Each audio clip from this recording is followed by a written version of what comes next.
As clouds darkened over Europe in the 1930s, the British Army began to look at what a potential battlefield with other European powers might look like. The conclusion drawn was that it would be a repeat of the trench warfare that typified the Western Front in the First World War. Thus, tank design turned to improving survivability to protect and support the infantry. One design that would emerge from this school of thought was the A.11 Matilda. Short, diminutive, and relatively lightly armed compared to its contemporaries, the A.11 made up the bulk of armor sent into France in 1940. Despite its flaws, the heavy armor of the tank proved a surprise to the Germans at the Battle of Arras. Welcome to another Tank Encyclopedia voiced article. I'm your host Wood, and today I'll be covering the A.11 Matilda, Britain's pint-sized powerhouse of the battlefield of France. If you like what we do and want to see more of it, don't forget to like the video, and if you haven't already, subscribe so you don't miss a single upload. The A.11 had its origins within the minds of two men, the Master General of Ordnance Sir Hugh Ellis, and Director of Mechanization Major General Davidson. Both saw the need for a support tank which could protect the infantry and suppress enemy machine guns. Armor was top priority, as the vehicle needed to cross open terrain defended by anti-tank guns, in particular protection against the German 37mm Pak-36. Speed and firepower were less essential. It simply needed to travel at the same pace as a walking man and deliver machine gun fire against enemy fortifications and other machine guns. Fighting enemy tanks was left to the artillery. Initial designs and concepts were being discussed by 1934, and the two men then spoke to the Inspector of the Royal Tank Corps, Major General Percy Hobart, and proposed two solutions: a small two-man tank with a machine gun and a larger heavy tank with a cannon. The two-man tank was the first design to be investigated, and in October 1935 the British Army spoke to Mr. John Carden, a skilled engineer and tank designer. Mr. Carden was also head of tank design at Vickers Armstrong. Whatever he developed, he could also quickly get into production. An initial sketch of the vehicle was made on the 3rd of October 1935 and showed a simple design of a tank with a single turret carrying a machine gun, hardly a revolutionary design. The sketch was then handed over to the Assistant Director of Mechanization and given the code name Matilda.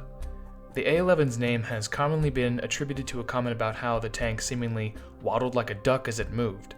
However, the name was assigned long before any prototype was produced, and the popular Disney character with the name only appeared after the war. It was more likely to have been a code word for the tank to disguise what the vehicle really was. Only 11 months after the initial sketch, a prototype was built and delivered for testing and trials. All things considered, the trials went fairly smoothly. The exhaust pipe was moved, suspension was slightly modified, and episcopes were fitted. But aside from these small modifications, everything proceeded without incident. However, a number of changes would find their way onto the production line, mostly to simplify production, improve protection, and accommodate a radio. The design of the tank was fairly simple, with two crew members operating the vehicle in combat. The driver was sat at the front, while behind him in the turret was the commander, who was responsible for both commanding the vehicle as well as operating the tank's armament. If he found the time, he could also operate the radio. Behind him, separated by a bulkhead, was the engine, a small 70 horsepower Ford V8 petrol engine, good for a top speed of 12.9 km per hour off-road, allowing the tank to advance with the infantry, but not much beyond that. Given that the original specifications called for a speed of 5 miles per hour, or 8 km per hour, the A.11 actually exceeded expectations. Although range was calculated at just 80 miles, or about 130 kilometers, at an average road speed of 8 miles per hour, or 13 kilometers per hour, this could be extended to 171 miles. A speed governor was later added to the engine to limit the tank's blistering speed to just 8 miles per hour. The tank suspension underwent several changes during production, but remained essentially the same. 2 bogies per side, each carrying an arm supporting 4 road wheels connected by leaf springs. Each bogie also had a return roller above it. This design would stay relatively unchanged, but the return rollers switched from rubber to steel-tired designs, and the idler at the front of the suspension changed from toothed to smoothed.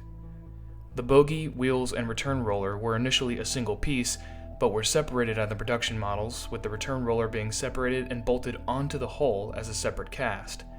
The suspension notably lacked any mud guards, allowing dirt and branches to build up on the tracks and be dragged alongside the tank, or be thrown up onto the engine deck.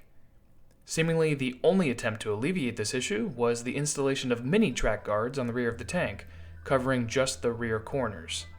Armor was fittingly heavy for an infantry tank, with 60mm of armor protecting the front and sides of the vehicle.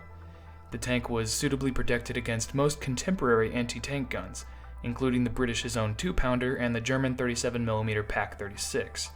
However, during tests it was found that concentrated machine gun fire could damage the gun mantlet and bullet splash could enter the turret. A new gun mantlet was designed which would chip away from machine gun fire, rather than jamming or breaking up. Further splash trials uncovered that a similar problem existed with the driver's hatch, as well as the bulletproof glass having an unfortunate tendency to not be bulletproof. The solution was to add a splash guard in front of the driver's view slit to stop shots ricocheting off the glacis and into it. Armament was restricted to a single machine gun in the turret. 2 machine guns were considered for the A11, the Vickers Mark IV 303 or the Vickers Mark V 50 cal.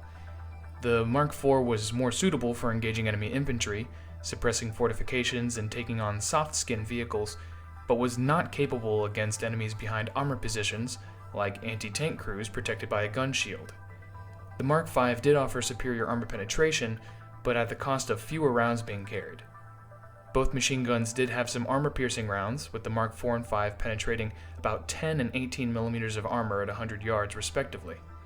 Most A11s carried the Mark IV 303, but troop leader tanks did carry the 50, and by the end of 1939, the idea was that 16 of the 50 A11s of the 4th Royal Tank Regiment were to carry the bigger Mark V. Each battalion was expected to field 50 tanks, 3 tanks to a section, 5 sections to a company, and 3 companies to a battalion, with a headquarters company with 2 active tanks and 2 in reserve, as well as a final spare tank. In practice, almost all A11s went into the combat companies and only a single A11 was included in the headquarters company, with a light tank Mark VI taking the place of the second A11. In April 1939, the Royal Tank Corps was renamed to the Royal Tank Regiment, and its battalions were subsequently renamed but not renumbered. With the outbreak of war between Germany and Poland on the 1st of September 1939, the Britain's subsequent declaration of war on the 3rd, the 4th, 7th, and 8th Battalions were formed into the 1st Army Tank Brigade, 4th Battalion, with most of the brigade's A11s left for France on the 13th of September. The brigade's headquarters would arrive later, and was in France by the time the 7th Battalion arrived in May 1940. 8th Battalion was also scheduled to arrive in May, but never did. Thus, the brigade was 1/3 under strength from the beginning, and although the 7th Battalion had a complement of A12s, the 4th was left with just its A11s. From the beginning of Fall Gelb, the German invasion of France and the Low Countries, the brigade was still somewhat disorganized, with the 4th Battalion deployed and awaiting the arrival of the 7th in support. Both would be deployed towards Belgium, but were forced to fall back along with the rest of the British Expeditionary Force as German forces advanced from Sedan to the Channel, attempting to cut off British and French forces stationed at the Belgian border. In a week-long withdrawal, the brigade covered nearly 120 miles. This placed significant strain on the tanks, and several were lost during the march due to maintenance issues. Of the 77 A11s and 23 A12s the brigade had started the campaign with, 19 of the former and 7 of the latter were lost. On the 21st of May, the brigade took part in the Battle of Arras in an attempt to cut off the German advance. Supported by the French 3rd Light Mechanized Division, each tank battalion would spearhead a column supported by infantry and artillery. The initial advance began around 2 p.m., and although meeting fierce resistance from German infantry and anti-tank guns, successfully pushed through the German lines and forced them back 5 miles. The advance was stopped at about 3:30 p.m., but a German counterattack at 6, supported by airstrikes, failed to dislodge them. Although the attack had been a success, no reinforcements for further assaults were forthcoming, and unwilling to wait for the Germans to realize they faced a vastly small foe, the brigade withdrew during the night. Around 400 prisoners had been taken, alongside the destruction of about 20 tanks. Casualties for the brigade had been around 230 officers and men killed, wounded, or missing. Both battalion commanders were among the dead. For the Matildas, approximately 35 A11s and 10 A12s had been lost, with a further 4 A11s deemed not fit for combat. A number of light tanks were also destroyed during the fighting.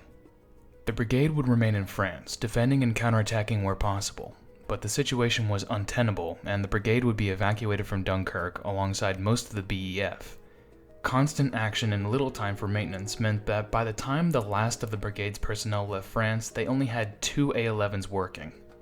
Despite the impressive tactical success of the A-11, the legacy of the Matilda would be overshadowed by the short-term loss of France and the long-term success of the A-11's successor, the A-12 Matilda II. The A-11's actions in France had repercussions for both sides. For the British, it validated the concept of the infantry tank design and doctrine, ensuring the use of such vehicles until the end of the Second World War. For Germany, it forced them to reevaluate their anti-tank requirements.